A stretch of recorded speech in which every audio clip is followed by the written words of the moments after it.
Assalamualaikum warahmatullahi wabarakatuh. Apa kabar pemirsa CNN Indonesia? Semoga Anda senantiasa sehat dan selalu berada dalam lindungan Allah Subhanahu wa taala. Amin ya robbal alamin. Alhamdulillah, senang sekali saya Meladia Rahma. Hari ini kembali hadir menjumpai Anda dalam program kesayangan kita Gapai Kemuliaan. Seperti biasa, saya tidak sendiri.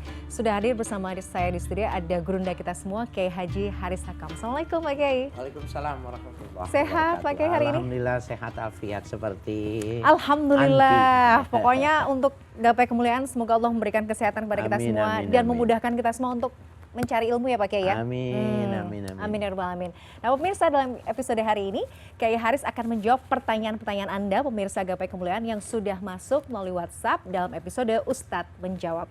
Nah bagi Anda pemirsa yang juga memiliki pertanyaan, Anda bisa mengirimkan pertanyaan Anda baik berupa pesan teks maupun dalam bentuk video melalui nomor WhatsApp yang tertera di layar kaca. Anda juga berkesempatan untuk bertanya langsung kepada Pak Kiai melalui sambungan Zoom yang nanti akan ditentukan oleh tim Gapai Kemuliaan. Langsung Pak Kiai, kita akan ke pertanyaan pertama.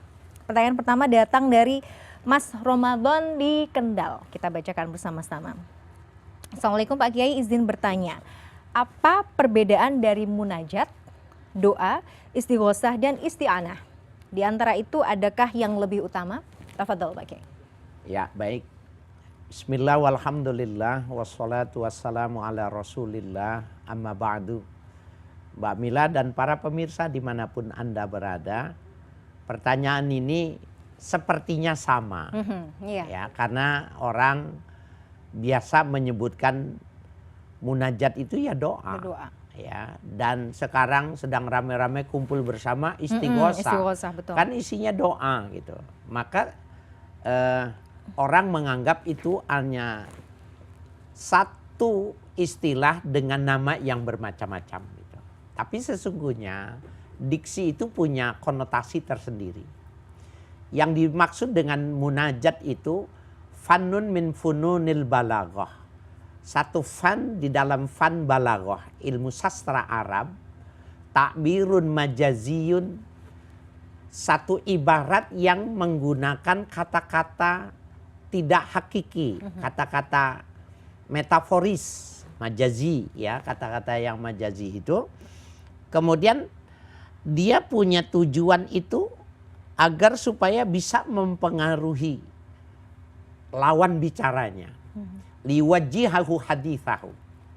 Dia menggunakan kata-kata yang simbolik, kata-kata yang mendayu, kata-kata yang begitu sangat meresap perasaan, liwajihahu hadithahu, agar orang yang diminta, orang yang diajak berbicara itu terpengaruh dengan ucapannya.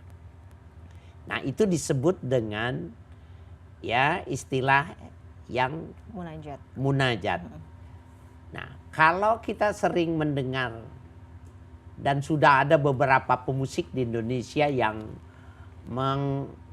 alansir musik syair itu dalam ya model-model seperti siapa ya, Cak Nun ya, memberikan dengan gamelannya itu menyanyikan lagunya Tombo Ati. Nah, Tombo Ati atau kalimat-kalimat yang diucapkan oleh Abu Nawas itu namanya munajat. Jadi contohnya ya seperti Abu Nawas ketika dia bermunajat itu, Ilahi lastu li firdausi ahla. Wahai Tuhan, sesungguhnya aku tidak pantas untuk masuk ke sorgamu. Wala aqwa ala naril jahimi. Tapi aku tidak kuat bila kau lemparkan aku ke nerakamu. Sebenarnya kan kalau orang nanya, kenapa sih bentukan kalimatnya ini panjang benar? Sebenarnya kan aku mohon ampunanmu. Nah, ketika dia mengatakan astaghfiruka ya Rahman, itu namanya doa.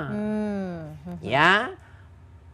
Talabul ijabah min rabbi, meminta dipenuhinya oleh Tuhannya, itu namanya doa. Tetapi ketika dia mendayu-dayu sehingga orang terkonsentrasikan dengan kalimat itu namanya munajat. Oke. Sebenarnya esensinya sama. Cuma cara membalutnya. Caranya beda, kemudian pilihan katanya juga beda. Dia tidak menggunakan kata-kata hakiki, tapi majazi. Oke. Terus kalimatnya itu mendayu-dayu. ya, yang sehingga orang mendengarnya itu lebih tersentuh.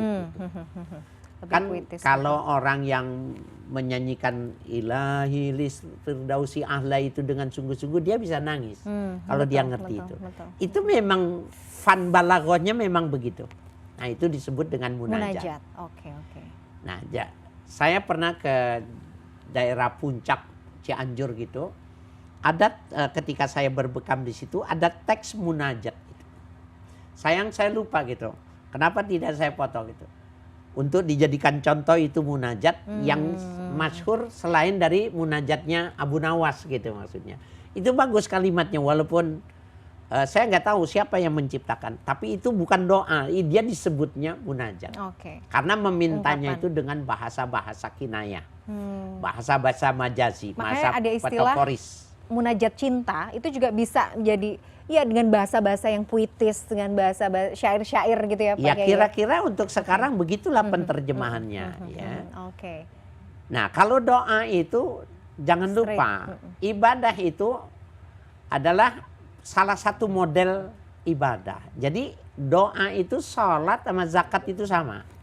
Karena disuruh sama Allah, ud'uni astajib lakum. Mintalah kepadaku, niscaya akan aku penuhi permintaanmu. Nah, tapi dia menggunakan bahasa yang langsung, mudah dimengerti. Ya, itu namanya doa dan dia dalam keadaan formal gitu. Kemudian kalau yang disebut dengan istighosa, tolabul ghaus, ya dari kata ghaus itu pertolongan. Jadi istighosa itu maknanya tolabul ghaus. At-takhlisu minasyiddati wal khauf wan niqmah. Ketika seseorang itu minta dibebaskan dari kesulitan, kesakitan, dan dia minta pertolongan untuk dibebaskan, itu maknanya ada penyakitnya. Jadi ketika ada wabahnya sudah ada, kemudian doa bersama, itu namanya istighosa. Kalau doa kan belum. Ya, munajat juga belum, tapi kalau istighosa itu terjadi dulu satu peristiwa, betul. Ya, yang berat dan lain sebagainya, kemudian dia minta dibebaskan supaya selamat dari situ, itu namanya istighosa. Makanya istighosa itu biasanya keselamatan bangsa karena mau pemilu. Betul. Selamat dari COVID-19. Emang COVID-nya sudah terjadi. Nah, itu istighosa. Kalau isti'anah? Nah, yang terakhir isti'anah. Isti'anah itu meminta pertolongan kepada Allah dan hanya berpegang kepada yakin wasiqatu bihi, dan dia yakin bahwa Allah yang bisa melepaskan dia dari pertolongan itu. Nah, itu isti'anah. Jadi dia sifatnya fisikal. Ya, jadi dia sifatnya material gitu loh, isti'anah. Contohnya Pak Kiai? Ketika Ashabul Kahfi, mereka di dalam goa yang tidak bisa keluar, tertutup oleh batu yang sebesar rumah. Maka bila ditambah 300 sampai 400 orang lagi masuk ke goa itu nggak akan mampu mendorong batu itu. Maka dia isti'anah, ya, minta pertolongan karena ini sifatnya fisik. Oke. Nah, itu isti'anah. Walaupun bentuknya ya dalam tawassul disebutnya, karena dia menyebut-nyebut kebaikan yang pernah dia lakukan.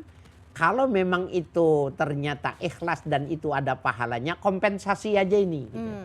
Nah, itu namanya isti'anah. Nah Pak Kiai, kalau kemudian ditanya di antara itu manakah yang lebih utama, apakah tergantung juga dengan konteksnya? Mana yang lebih utama? Kalau orang-orang yang biasa-biasa saja, maka pilihannya doa, karena memang perintahnya di dalam Al-Qur'an ini ud'uni astajib lakum. Itu bahasa yang digunakan dalam Al-Qur'an. Tetapi bagi seniman, bagi orang yang melankolins, barangkali dia lebih suka menggunakan munajat misalnya. Munajat, ya. Jadi kalau bisa disimpulkan bahwa doa itu menjadi utama karena itu pilihan Tuhan. Allah memerintahkan kita juga untuk berdoa. Tapi bagi orang-orang mungkin punya cara sesuatu ingin mengungkapkan cinta kepada Robnya dengan cara bermunajat, ya silahkan saja gitu Pak Ya, Kiai. bagus. Oke, Pak Kiai, kita sudah menjawab satu pertanyaan, kita harus jeda dulu. Masih ada beberapa pertanyaan berikutnya, tapi kita baca dulu pemirsa. Untuk pertanyaan kedua ini dari salah satu pemirsa Gapai Kemuliaan.